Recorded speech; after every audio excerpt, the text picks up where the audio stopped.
Sila mismo ang nagbusal sa bibig ng mga naglalabas ng katotohanan. Si Congressman Kiko Barsaga, na kung saan inusalan. Ako po ay si Carlos, no? Kita, retired Army Brigadier General, no? Nag-retire ako noong 2010. Actually, nitong about 2 days ago, no? Nung nagkaroon kami ng virtual rally, no? Kasi sunod-sunod na yung ating mga physical rally hanggang sa mag-evolve ito ng virtual rally. Aywan ko kung napanood niyo yan, no? Na kung saan yung mga kapwa natin Pilipino ay talagang nagpahayag ng kanilang saloobin sa mga nangyayaring pagnanakaw sa ating gobyerno. Gaya ng sinabi ni Colonel Mitran, kami dapat retired na, namamahinga na, no? Nasa tumba-tumba, nagre-relax. Ako 68 years. Si Colonel Mitran na 66 na yata o 65, no? 65. Mas bata sa akin ng 3 guhit, no? Pero ganun pa man, iisa ang damdamin namin. Magsama kami noon sa Mindoro. So anyway, bakit kami nandito? Retired na pero nagsasalita pa rin kasi hindi namin maatim na pag nawala na kami dito sa mundong ito ay patuloy ang nakawan sa ating gobyerno.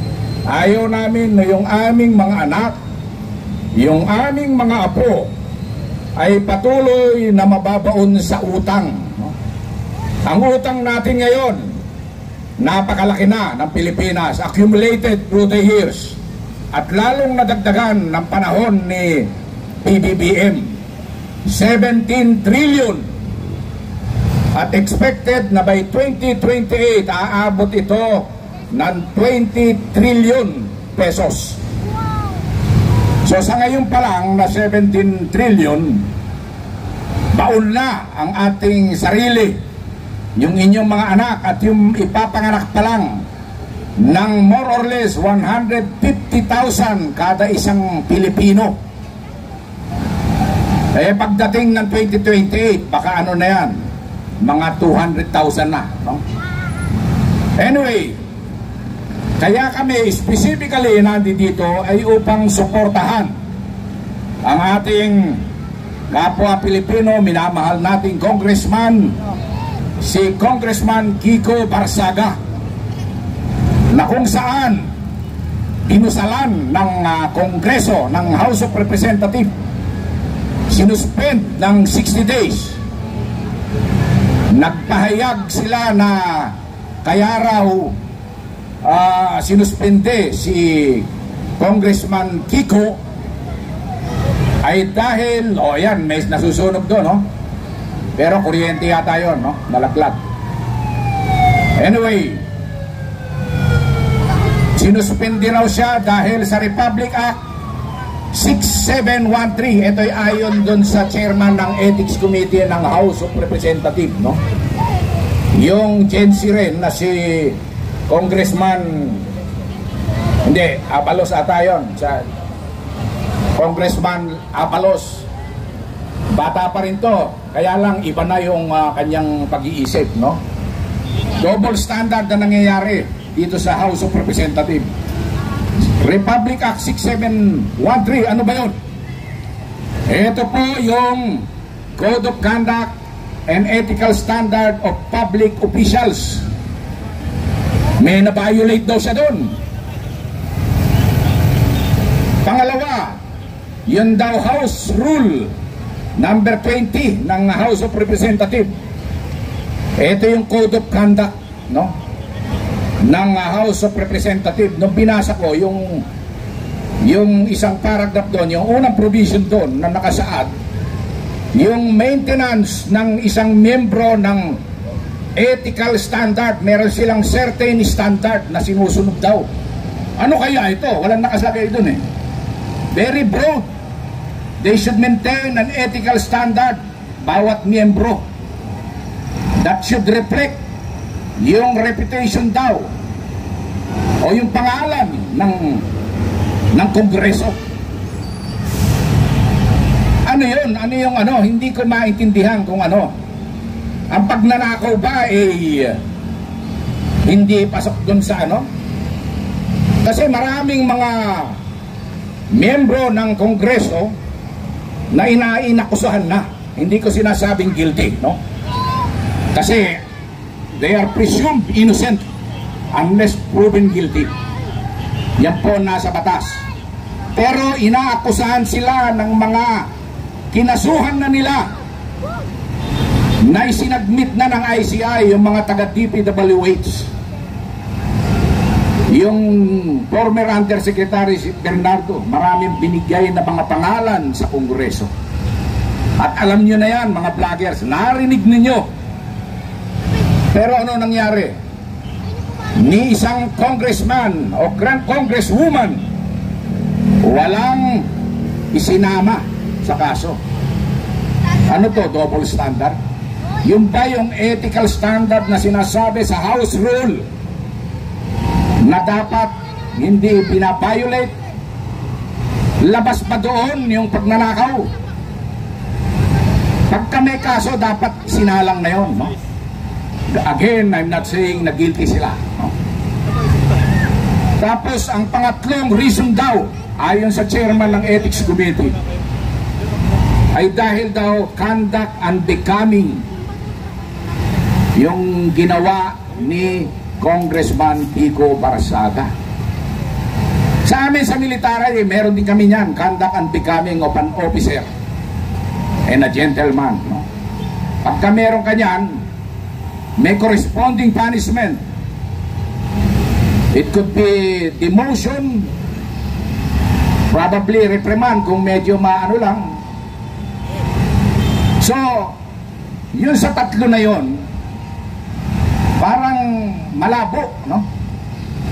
Pero ang klaro na nangyari sa suspension na 60 days na ito ay ang violation ng Article 3, Section 4, na kung saan pinigilan ang kanyang freedom of expression, no? Ano ba yung nakasaad sa Constitution 1987?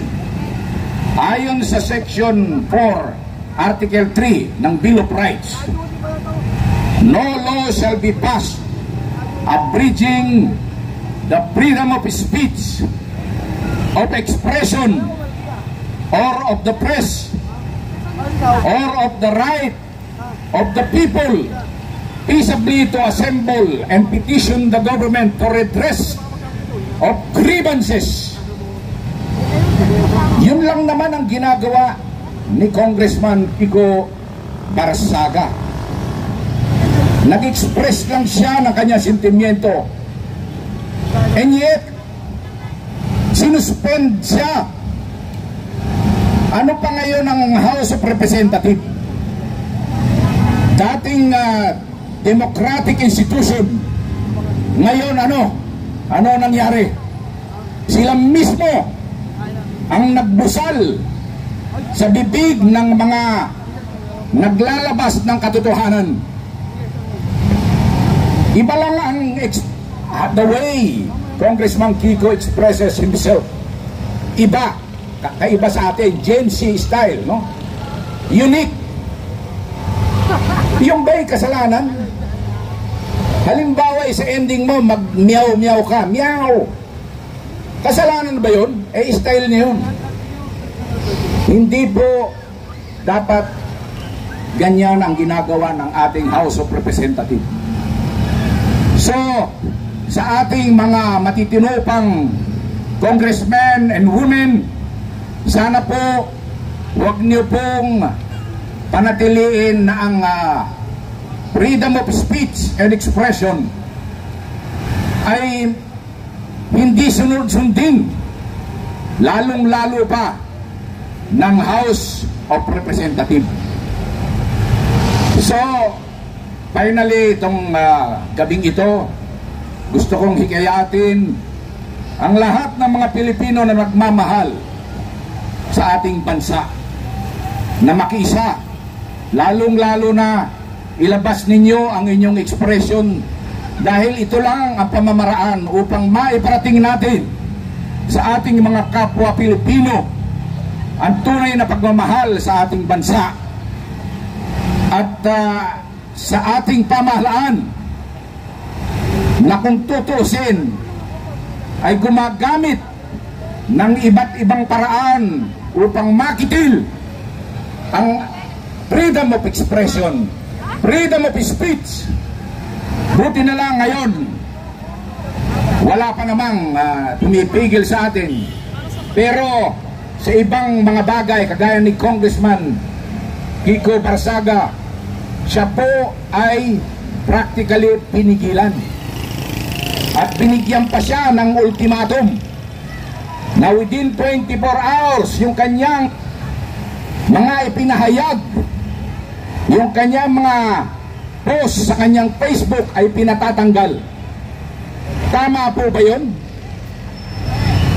Ang hiling ko kay Congressman Kiko Barsaga, dapat itawid mo na ito sa Supreme Court. Mag-file ka ng kaso laban sa mga nagsuspinde sa iyo. Kasi po ito ay violation ng ating Constitution. Ano ba ang mas mataas? Ang Rule 20 ng House Rule o ang Article 3 Bill of Rights ng Constitution? Obviously, hindi po angat ang House Rule dahil ang Constitution po ang pinakamataas na batas sa ating bansa. Again, sana po ay sumuporta kayo sa panawagan ng taong bayan at suportahan natin si Congressman Kiko Barsaga. Mabuhay si Congressman Kiko! Mabuhay ang Pilipino! Mabuhay! Mabuhay ang Pilipinas! Mabuhay! Maraming salamat.